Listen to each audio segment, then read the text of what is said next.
Hello guys, അപ്പം നമുക്ക് illusion park വരെ പോയാലോ? കണ്ണൂരുള്ളത്. ഞങ്ങൾ രാവിലെ ഒരു 10:30 ആയപ്പോഴാണ് കേട്ടോ അവിടെ എത്തിയത്. ഫ്രണ്ടിൽ തന്നെ ഒരു ട്രീ ഹൗസ് ഉണ്ട്, പിന്നെ ഒരു ക്യാമലുണ്ട്, പിന്നെ കുഞ്ഞു ആളുകൾക്ക് കളിക്കാനുള്ള പാർക്കുണ്ട്. ഐസ് പാർക്ക് എന്നാണ് കേട്ടോ പാർക്കിൻ്റെ പേര്. ഊഞ്ഞാലൊക്കെ ഉണ്ട് കേട്ടോ. പിന്നെ ഫ്രണ്ടിൽ എൻട്രി ടിക്കറ്റ് എടുക്കണം. പിന്നെ ഇയാളുടെ കണ്ണൊന്ന് ശ്രദ്ധിച്ചു നോക്കിക്കോ. നമ്മളിങ്ങനെ ഇപ്പുറത്തേക്ക് വരുമ്പോൾ അയാളുടെ കണ്ണ് നമ്മളെ തന്നെ ഇങ്ങനെ നിരീക്ഷിക്കണ പോലെ തോന്നും. അതാണ് ഫസ്റ്റത്തെ. പിന്നെ ഒരു ഗ്ലാസ് വെച്ചിട്ട് ഈ ഇമേജ് ക്ലിയർ ആവാൻ വേണ്ടിയിട്ടുണ്ടായി. പിന്നെ ഇതൊരു കിണർ പോലെയില്ലേ കാണാൻ. പിന്നെ ഗാന്ധിജിയുടെ ഇമേജ് കറക്റ്റായിട്ട് വരും ഇപ്പുറത്തെ സൈഡിലേക്ക് നമ്മൾ വീഡിയോയിൽ കാണുമ്പോൾ കേട്ടോ. പിന്നെ ഈ കൊച്ചിന് 2 ഫേസ് ഉണ്ട്, കരയണ ഫേസും ഉണ്ട്, ചിരിക്കണ ഫേസും ഉണ്ട്. അതായിരുന്നു 3-മത്തെയോ 4-മത്തെയോ. ഇത് സ്ക്വയർ ആണല്ലോ ഇപ്പോൾ. ഇപ്പുറത്തെ സൈഡിൽ വരുമ്പോൾ അത് ട്രയാങ്കിളാവും. അതായിരുന്നു അടുത്ത ഇല്യൂഷൻ. അടിപൊളി സാധനങ്ങളായിരുന്നു. പിന്നെ കുറേ കൽപ്പാട്ടങ്ങളെ വെച്ച് ഒരു ബേർഡിനെ ഉണ്ടാക്കിയിട്ടുണ്ടായി.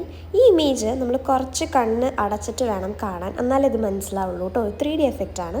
പിന്നെ ജംഗിളിൻ്റെ അകത്ത് കൂടെ ഒക്കെ ഞങ്ങൾ പോയായിരുന്നു. പിന്നെ പാലം കടന്ന് പോയായിരുന്നു. പിന്നെ ഈ ഇമേജ് എക്സ്പാൻഡ് ആവും അങ്ങോട്ടും ഇങ്ങോട്ടും പോകുമ്പോൾ. പിന്നെ ഈ ലവിൻ്റെ അവിടെ ഇരുന്ന് ഫാമിലി ഫോട്ടോ ഒക്കെ എടുക്കാൻ പറ്റും കേട്ടോ. പിന്നെ മീനെ പിടിച്ച് ഫോട്ടോ എടുക്കാം. അക്വേറിയം ഉണ്ടായി. പിന്നെ ഇതും ഒരു എന്താ പറയുക, എവല്യൂഷൻ പോലുള്ളൊരു ഇമേജ് ആയിരുന്നു. ഇത് സർക്കിളാവും നമ്മൾ ആദ്യം പോകുമ്പോൾ, പിന്നെ അത് സ്ക്വയറായിട്ട് മാറും. അങ്ങനെയുള്ളൊരു ഇമേജ് ആയിരുന്നു ഇത്. ഇതിലെ നടുക്കലത്തെ ക്രൊക്കഡൈലിലൊന്ന് നോക്കിയാൽ നമ്മളെ തലയാട്ടുന്ന പോലെ തോന്നും. പിന്നെ ഒരു അക്വേറിയം കണ്ടു. അത്രയുള്ളൂ. ബൈ.